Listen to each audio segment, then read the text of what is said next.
Hello, everyone, and welcome back to part two of What is Love? Baby, don't hurt me. Welcome back to Free Soda, everybody. So, for the second part of our, love episode, we're going to be opening up by first talking about hookup culture and, how it affects relationships for Gen Z kids and how it affects relationships, after high school into college and for kids in our age group. So, does anyone have some opening thoughts? I personally have always felt a bit alienated from hookup culture. Maybe that's because I'm an old soul, but I'm a person that kind of looks for more like dense relationships. So I'm not sure how you guys feel, but I've had never really got into it, so I can't really speak on it that much. Well, I think just to pinpoint one thing that you were getting at there about the age, I think that's something I want to talk about as well. Is should we, um, we expect a different kind of a relationship from people in different age category, in different age groups, Yeah, and is that sort of ageist, I suppose, for lack of a better word, that is it only young people who are allowed to have more casual relationships? yeah, that's actually a good question because I think that I don't want to like get into the genre of friends with benefits, but I feel like that's more of an adult term, while hookup culture is kind of a younger term, even though you could say Yeah, there's similar things. Matthew, I know you're speaking up, so maybe you have something to say here. I was just agreeing with you. I mean, the thought that comes to mind for me is that I was looking, the school I'm going to. I was reading some article that the school newspaper wrote about hookup culture and the dating scene at the school, and the paper was talking about how like everyone at I'll just say Middlebury, everyone at Middlebury agrees that they feel that there's more of this hookup culture than there is long-term dating relationships. There's only like they said there's only like a handful of people who have been dating for a year or more at Middlebury. So Interesting. you guys were talking about age, but then also I was thinking, like, do we want to discuss how hookup culture varies across like schools and certain groups of people, and I don't know, like what makes one school have more people who are dating for a long time than other schools or something. I don't Yeah, know if you guys have any Yeah, I it's thoughts. agree. interesting. Harold, do you want to say something? I'm also happy to No, speak if you want to. yeah, I remember I had a conversation with on one of the equity justice community days a couple of years ago. I remember there was a girl in the group who brought up the fact that um, specifically hookup culture and how she felt that um, is completely viewed in a different light depending on what your gender was, um, and she was saying that, and I think that her point was that it should be more, more of a positive thing, that it should be easier for people to participate, and I remember thinking at the time, is that the right mentality to have? I do think that it should be, I suppose, equal. It's not like there's underlying um, reasons why people think that um, it's more okay for guys, let's say, to participate in hookup culture than girls. But is hookup culture something that we really want to push on younger children? I mean, that's really playing a devil's advocate. I'm not quite sure what I Sure, believe sure. there. Genuine question. Yeah, I think well, I'm not sure why hookup culture is sometimes attractive to people. I'm not sure if it's like the freedom, not wanting to be tied down, or I like, marriage is becoming less and less common and less popular. And I'm not, Harold, do you have any idea why that is? I'm not really quite sure. Well, I don't know. I think a lot of things are changing. Hmm.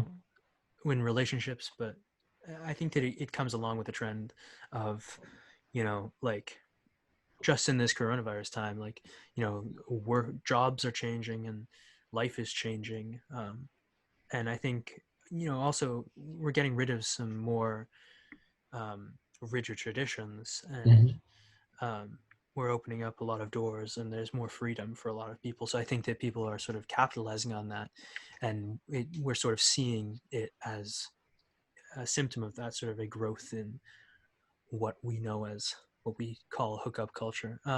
Yeah, I'm gonna let Matthew talk in a second, but you actually kind of helped me think on my point that I wanted to make a little bit more.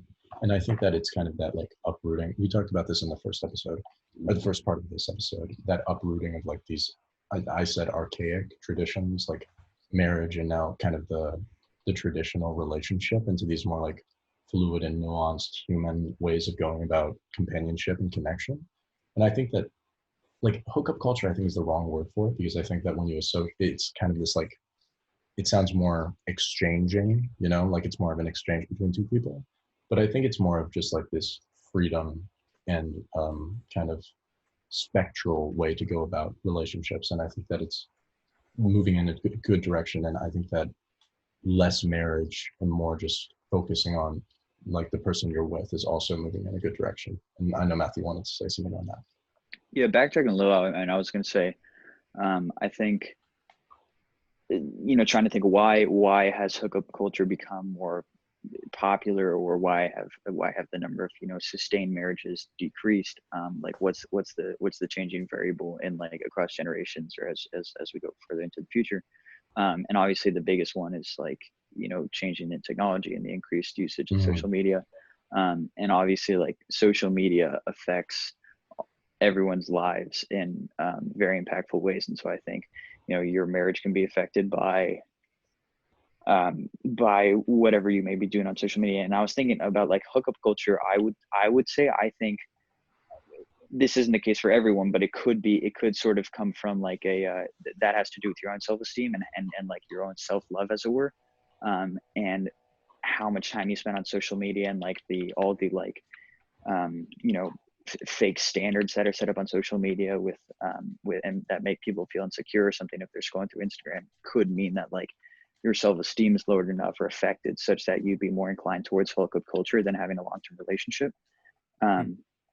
Because, and that's just my take, and like I don't know, I'm saying this like it's scientific fact or something, and this is just my like hypothesizing, but like that would make sense to me if someone's just they're not comfortable enough with themselves to feel like they're ready to be in a relationship with someone for a while, and that's because of like insecurities which develop from whatever they see on social media. Yeah, I agree with that. that. Reminded me that actually made me think about what Samuel was saying at the beginning there about feeling alienated from hookup culture. And I think and also like the social influence, I think there's definitely some point to be made that we don't have any real evidence that quote unquote hookup culture is increasing, like it's because we can't really know. Sure. I mean, it's not like Right. we're involved in all of those relationships.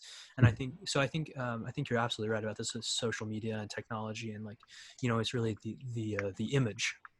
But Right. I think on the flip side, it's also that it's become more acceptable, and like so. Yeah, and I More think that casual relationships.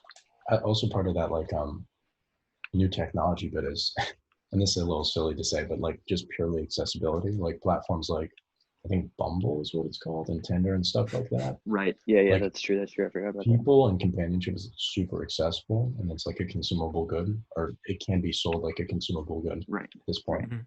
So No, I think that's also a big factor. It's easier to meet new people. Yeah, yeah, that's a better way absolutely. of saying. Yeah. But I do think that the stigma is changing, because I think my sister met her current boyfriend on Tinder, and she has no problem sharing that information. I mean, maybe not with my parents, but I actually think that's really cool. This is a podcast that is public. That's a good point. No, but also, how do you guys feel about that? Like websites kind of algorithmically taking in your personal data and like your preferences and likes, and then matching you with the person. Do you think that works? I mean, it's effective in grabbing your attention, obviously, which is what they're trying to do. So in a certain way, yes, it works. No, but like, yeah. I was saying, like, would you guys choose a blind date or a date with someone you know had similar characteristics as you? And like, do you need those similar characteristics to have a good first date and even a good relationship? I think a blind date is like, I personally would be open to that, because you never know. I mean, it's just sort of like, you could have, if you've shared interests with someone, that gives you more to talk about or whatever, but you could also have it go the other way. It's sort of like opposites attract, or like you enjoy hearing more about someone else who has a very different lifestyle from you or whatever, and you could complement each other in that way. Yeah. So it all depends. And it also could be cool if you were like actually blindfolded. You know, like then I you don't. really only judge someone on rather their not. character. I'd rather Or- not be blindfolded in a room with a person I've never met before. Well, it could at least be interesting.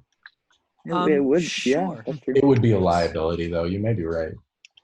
Yeah, I mean, baby, don't hurt Because me. what if they were a bad? That is a good. Oh God! All right. Yes, but that's a good point. No blindfolds.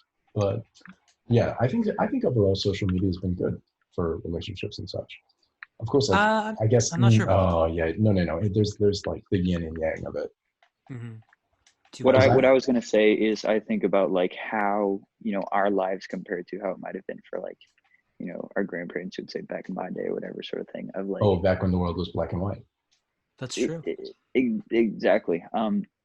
Sort of like you know, just comparing what their lives would have been like, and sometimes I think about how people would spend their free time pre, you know, iPhone. It would be a lot more interpersonal stuff happening because you can't, you know, so much of our time and attention is directed by, you know, looking at screens all the time. And so you're more inclined to like get to know someone or like be seeing people, and people would be like hanging out with each other to pass the time and like and keep themselves entertained rather than like just, you know, scrolling through Instagram. So I think there may have been more getting to know people and having close relationships when we weren't, like, I think that might be blocked by having smartphones today. For sure. I think that's offset by the sort of the disappearing stigma. You know, I think that because it's more acceptable to like, I mean, you know, in my grandparents' age, I suppose our grandparents' age, you know, like boys and girls couldn't really hang out in the same way, you know. And I actually consider myself really lucky because that's like 50% of the population I just wouldn't have been able to meet in the same manner, you know.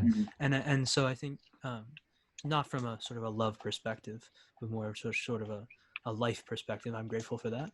But I also think you know, maybe we would have spent more time getting to know people better, but I also think that it's easier to get to know people now. Yeah, it's easier to reach out and find out about people and know them a little bit over text, but obviously like you can't perfectly emulate like a face-to-face conversation with someone over dinner on FaceTime or on a phone or something like that. Well, what if you both had dinner? Never mind, you're totally right. I rescind my comment. But no, you go ahead. I mean, most people are gonna like start off with texting or, you know, DMing or whatever, and so it's like getting to know someone will start with a less personal, up close, you know, meet and greet than it otherwise would have before smartphones. Yeah, and I also think that like the decrease of stigmatization has made it. Sorry, no, that was a myth. Because things are becoming. Oh my goodness, here we go. Sorry, because I apologize. Male female like standard relationships are becoming more and more normalized. I think it also gives a better opportunity to build healthy relationships because, you know, this is again a bit of an exception, but I feel like in the old days when male and female interaction was mostly like centered around romance or like suiting and such, you know, like your relationship started and ended romantically, but now you have more opportunities to like begin as friends and then grow in regards to romance. Yeah, which I think builds a strong relationship in the whole, on the whole. Yeah.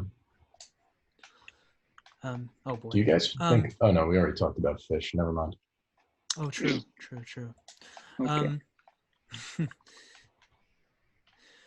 Huh.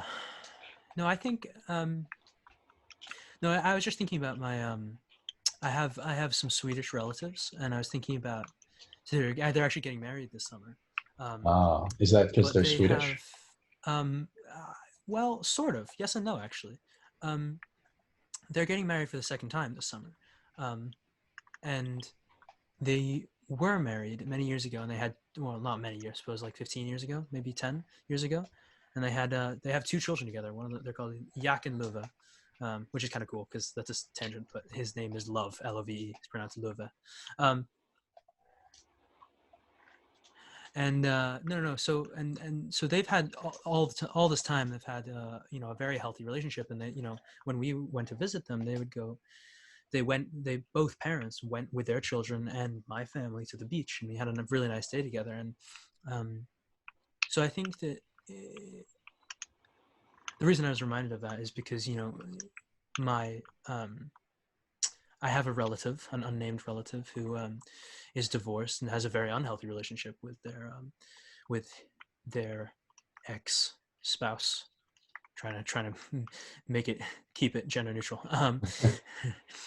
And they only talk through lawyers, and they don't hang out with both their children. So I think, and I'm not to say that the end goal should be necessarily getting back together, but I think that there definitely is.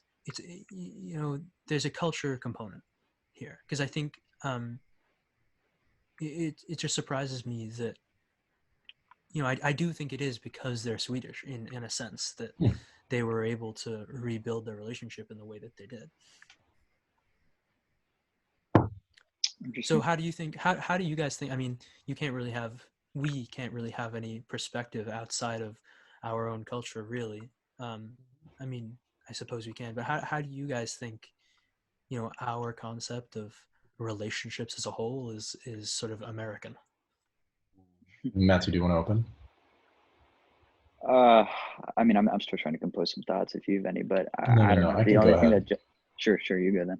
Yeah, I think that this is kind of just, I think this is a fun way to look about it. I think that we see a lot of, American relationship standards reflected in the pop culture that we consume. And I know we mentioned this on the first part of the episode, but just kind of, we grew up watching these Disney films where, like, not even to go on like the gender norms that are applied in early Disney films where, romance is so central to the male-female relationship. And, it's always romance that saves the day, or once the story, it's what wakes Sleeping Beauty, or it's what's brings what's his name, Flynn Rider, back to life in Tangled. And the vitality that's kind of demonstrated in those films kind of makes it feel necessary. And that's why, again, I think that this movement towards more casual, less formal, less like structured relationships can be important, because we don't feel that need to like follow the standard model for what America kind of expects us to be in a relationship. So you think it might be a good thing just because it's sort of moving away from what would be conventional? Yeah, definitely. And I think that if we were to define it, the American expectation for a relationship is, man asks out girl, man swoos her, they end up happily ever after, and they save each other. But I think it can go so many different ways than that, and making that like an expectation or even the average is not healthy, because it puts you in a box for how you actually go about loving and caring for someone. Right. But I think that, just a bit of devil's advocate here, Do it, Harold. I do think that there are a lot of I mean, speaking from my own personal experience, like I definitely watched Cinderella, and like became enthralled with the story and the charm, and I think that it actually affected my youth, my education positively, that I I grew up with this sense of magic, this sense of like this sort of magical romance, and I guess not quite expect it. Yeah, I guess not quite expect it for myself, but it's sort of this, like I grew up with this sense of like romance, love was a magical, wonderful part of life, and so is there a danger in the where we're going, the trajectory that we've sort of guessed, American, at least, culture is going, is there a danger in that children are losing that sense of magical wonder, that we're destroying dreams, I suppose you could say, because I think it's totally valid to look for that magical romance.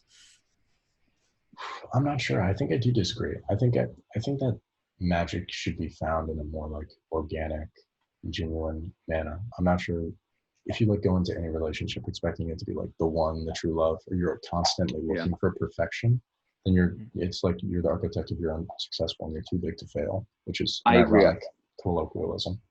Yeah, I agree. I think the ideal is to find that sort of love you're talking about, Harold. I think that would be, while there's benefit to this sort of hookup culture and more short-term relationships, I think anyone would love to find, the sort of person who you see like people post about on Instagram, like I'm in love with my best friend sort of thing. Um, that's the ideal, but yeah, like having the thought before going into any relationship, like Samuel said, that like I'm trying to find like my soulmate sort of thing, or maybe not, maybe if you don't believe in soulmates, but like someone who I come really close to, if you're setting yourself up for failure potentially, or like setting your expectations too high, or you're going to disappoint yourself or something. I think that doesn't change the fact that that is the goal, but it's yes, I think it could be dangerous to expect too much or try to make it happen. I think that's actually a really good segue into a question I wanted to ask, um, about what what is something that isn't like what are things that are acceptable ways of finding your quote soulmate, whatever we define that to be, you know because there are some, to be a bit crass, there you might want, um, a guy with big muscles, or like someone who's over 6 feet tall, or like maybe you want someone with a steady job and a stable income, or something like that. Whatever it may be, like people have preferences romantically, and Mm-hmm. to be frank, sexually, and and so and which are valid. But I think that there are also, um, things that are sort of unacceptable to be your classifiers. um so I don't know, you just sort of made me think about that. Yeah. Ooh, that's a tricky one because I get like having a type, but kind of writing someone off for the way they like look physically, I think is dubious. Well, Exactly, that's exactly the line, the thin yeah, line that I was trying to articulate.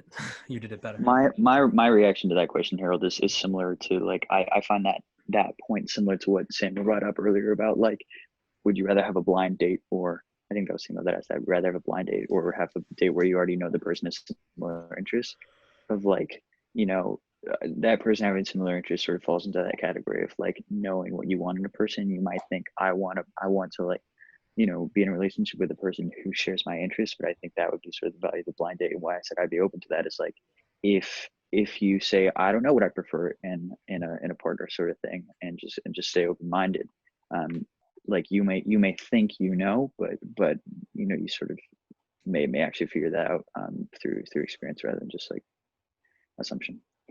Mm, I agree. Hmm.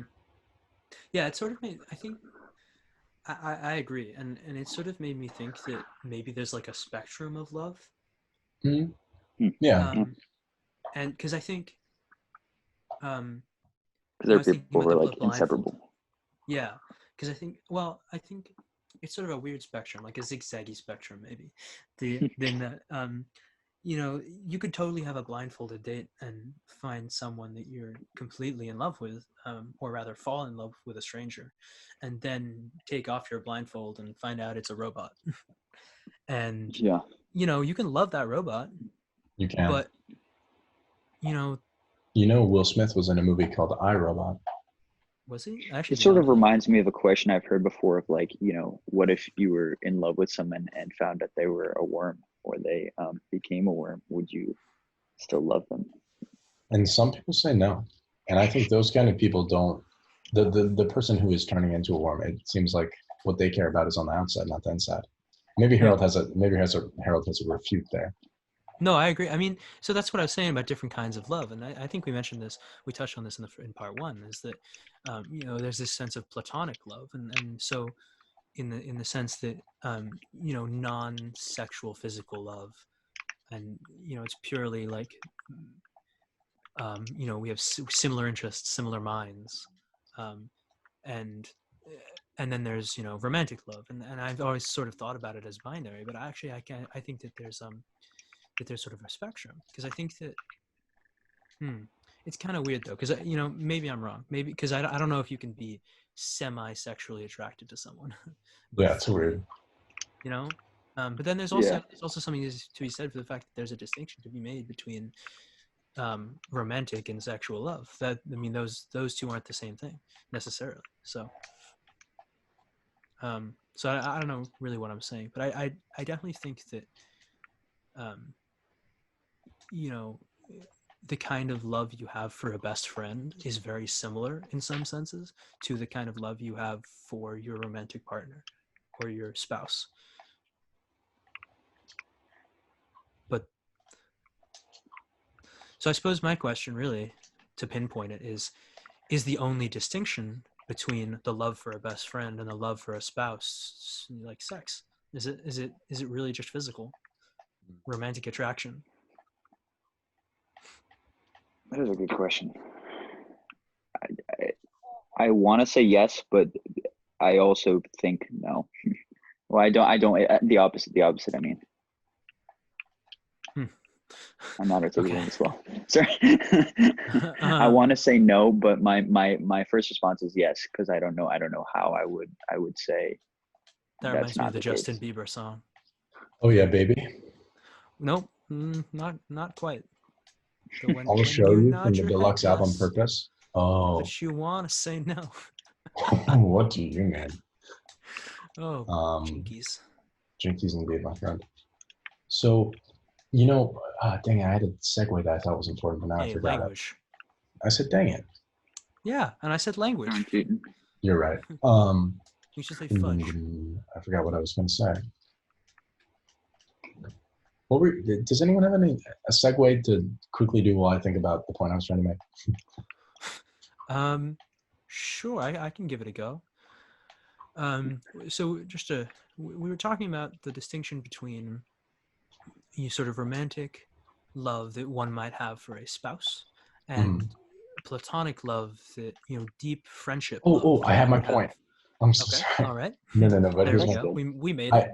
I was just thinking about like kind of the different depths of some relationships, and I think that most of the time, just in how I observe things in my life, I suppose, it's not really like the intensity of connection. It's more of the need on both sides. Like some people are more inclined to a relationship, and some people like really need that shoulder to lean on. And I think when two people really need that shoulder, that's when the relationships becomes really like dense and connected. So yeah, no, go for it, man.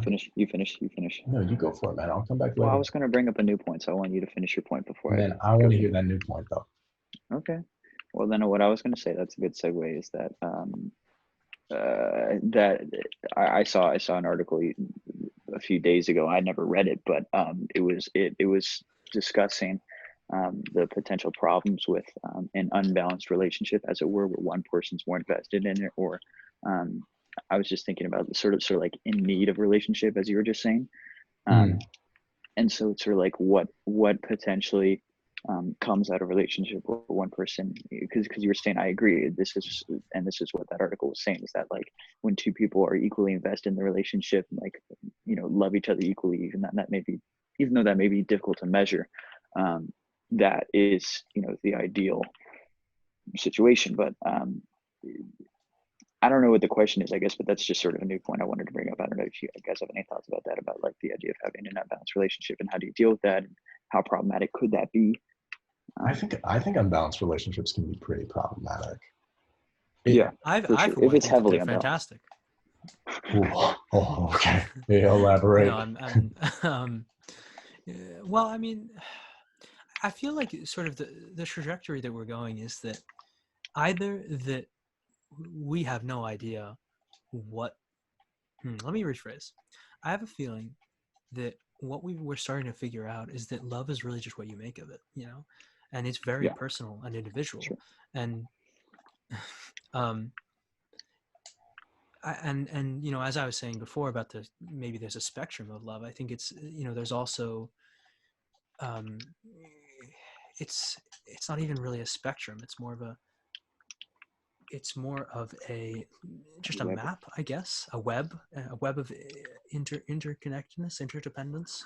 I agree. Sorry. Because you can have you can have quiet and you can have loud, relationships. Do you get what I mean by that? Yeah. And You I think that sometimes having a quiet relationship can be really important, because if there's too much noise, like, it can be overwhelming. It can, like, mess up your audio if you were to really go far with the analogy, Yeah, I agree. like having a loud relationship could really mess up your audio. No, I concur. I mean, I concur. yeah, yes and no. I think, yes, I concur. But then again, yes and no, because there's the point that I was trying to make is that all forms of love are acceptable. Like, Yeah. that if you have, if a relationship works, then who's to say it's invalid? That's sort of the point I'm trying to get at. Yeah. That's the spectrum, Yeah. That's seems like a very final, conclusive sort of statement, but Yeah, we could add. Do we have any winding up, winding down, closing down, cool down questions? Well, Are we bad at time? no. I think we got a little bit more time. I think we can make one more point or two. Yeah. Sure. Okay. So, the spectrum. The spectrum. Love. There's What so many is love? spectrums. Baby, don't hurt me. What is? Wait, can we talk about what is love? I think we talked a lot about that in the first part of this episode, but I think if I had to break it down, the first part was what is love, and the second part is baby, don't hurt me. So we should talk about baby, don't hurt me. I agree. Do you guys That's think important. that you always have to be vulnerable to be in love? That's a good question. Willing to be open is how I would describe it. But That's not my question. I'm not sure I have a good sense of vulnerability. You have to let them in, basically. Yeah. Do you have to? Not just the willingness. I mean it really literally. I don't know. I do not know. I guess, okay, well, what I will bring up, I don't know, I'm sure you guys are familiar with the new Netflix series, Too Hot to Handle. Yeah, I bring it up only because it's actually really, it's very relevant. It's because it addresses exactly what we're talking about, of like just bringing people together who are accustomed to hookup culture, short-term relationships, and then trying to make them more inclined towards a long-term relationship. And one of the challenges with one of the show contestants, I guess one of the people on the show, is that he's unwilling to make himself vulnerable because of past relationships. So I don't know if we want to talk about that. Like past abusive relationships, stuff like that. Yeah, or he what was it? He had his girlfriend cheated on him with his best friend, basically. Well, that's not a good one. Yeah, no, pretty bad. The old tuck and twinkle. Well, I think that's a pitfall of quote, like, hookup culture, because I think that people are still trying to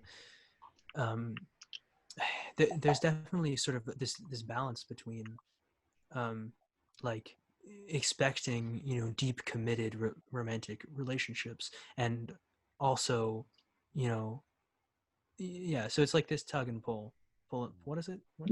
Tug of war. I think that's what I was trying to say. Oh yeah, pull and tug words too. Between okay.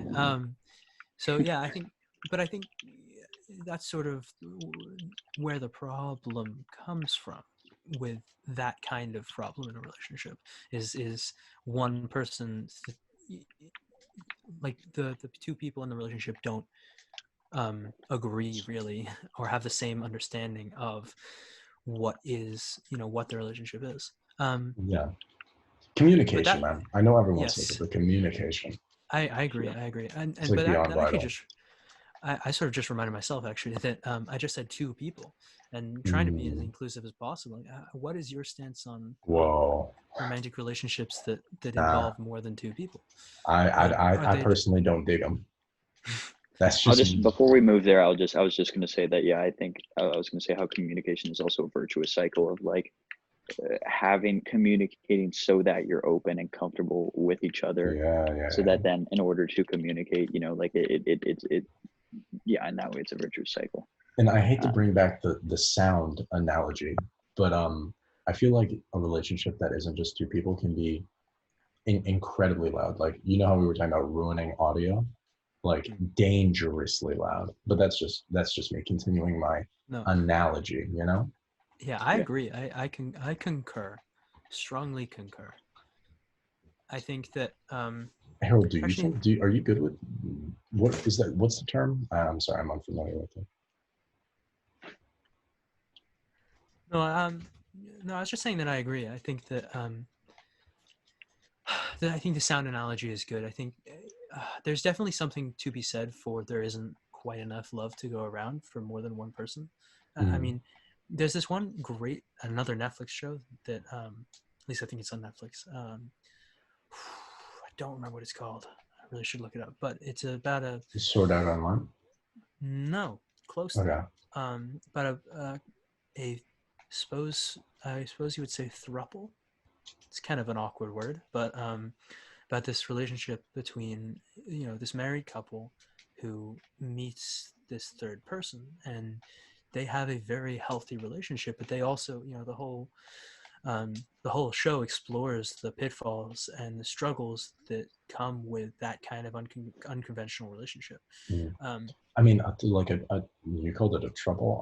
I don't know the term, but I feel like that's a relationship that requires so much trust and communication, you know, yeah, yeah, absolutely, and which and could just make it work. really healthy, I guess. I agree, Hypothetically, but also just time and commitment, yeah. and but I mean what I took away from the show was certainly that it was worth it, because they broke up and got back together, and there was lots of drama, but in the end I definitely was convinced that they were better off as a group of three than as you know That's as just impressive, a man. couple. So yeah, I mean it's a very well made show, but the power of film. Yeah. Shout out to film. But um this, Shout out to film. No, yeah, but Matthew, what are your thoughts on that? Because Samuel's already said what he thinks about. I'm gonna need a direct question, I guess, to answer. Sorry. oh no, Okay. no, no. Just your thought on like what's the term? Having multiple people in a single relationship. Polygamy, Okay. polygamous Yeah, Okay. yeah. relationship. Although it's weird because polygamy sounds like a It's also such a derogatory term. It yeah. sounds It's like so medical that it sounds like yeah. It's like you wouldn't say. I mean, you wouldn't call a monogamous relationship a monogamous relationship. It's kind of like, oh well, never mind.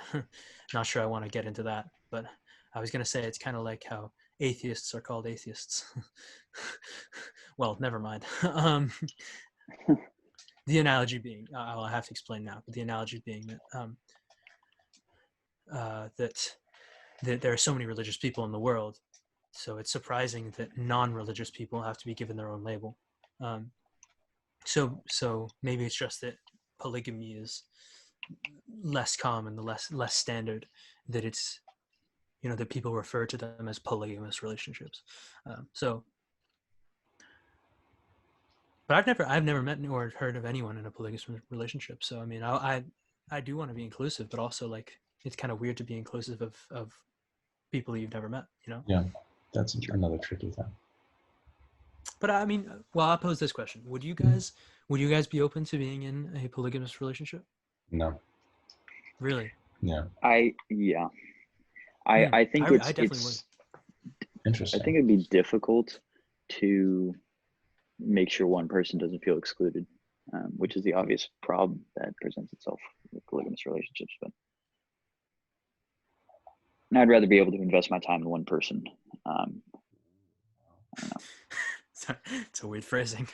Yeah. Yeah. No, it does. No, No, but but yeah, I get seriously, that. to like, I don't know. That definitely just would give me like a certain amount of like, I don't know if it give me anxiety, but like, I don't know, just It's trying to pressure. make It's a lot of sure. pressure. Yeah, it's a Oh lot of no, pressure. no, Thank no, you. no, no, no, no. What's there's a thing like you can only hold one heart in your hand, and if you try to hold two, you'll like you'll break both, like something like that. But Huh. that's I thought that stupid. was about eggs. I've never seen an egg, but I Oh just boy. I think that that's just me bringing colloquialism to things. But I think that I agree with Matthew where,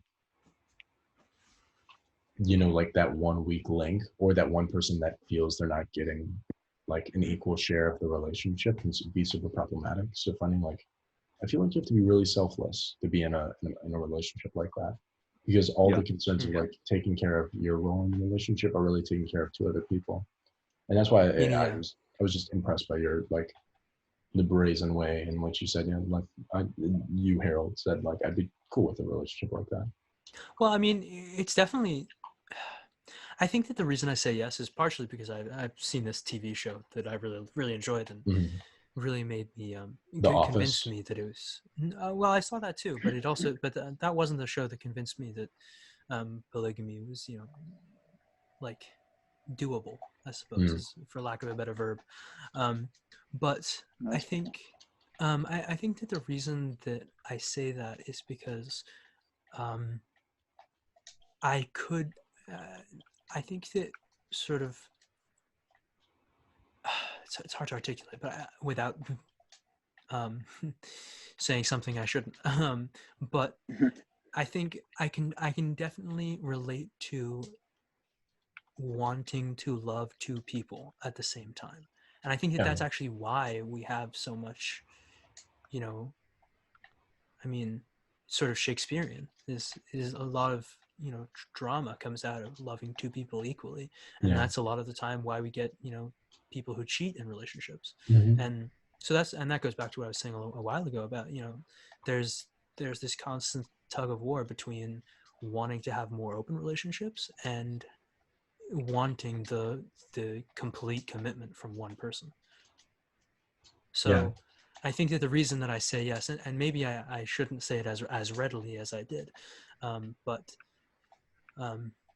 the reason that I said yes is that I completely empathize with, well, sympathize, I should say, with someone in the situation, finding themselves in a situation where they want to love two people equally. Yeah. And I definitely also think that like stuff like that shouldn't be stigmatized by, society. I hate the word society, but sure we're going to use it because it's easy. People. Anyway. Yeah. But because like if someone says they're in a relationship with multiple people, like usually the reaction is like, ew, yuck, that's weird. Like so that's such a peculiar thing to do. And I think people shouldn't judge others for those kind of decisions, especially when it's related to like how they care for themselves and how they care for the people around them. Yeah, no, I agree. And if anything, like it should be like, I don't want to call it a feat, but you should like show like some respect to it because that's an impressive thing to do. Yeah, for being that selfless, as you said earlier.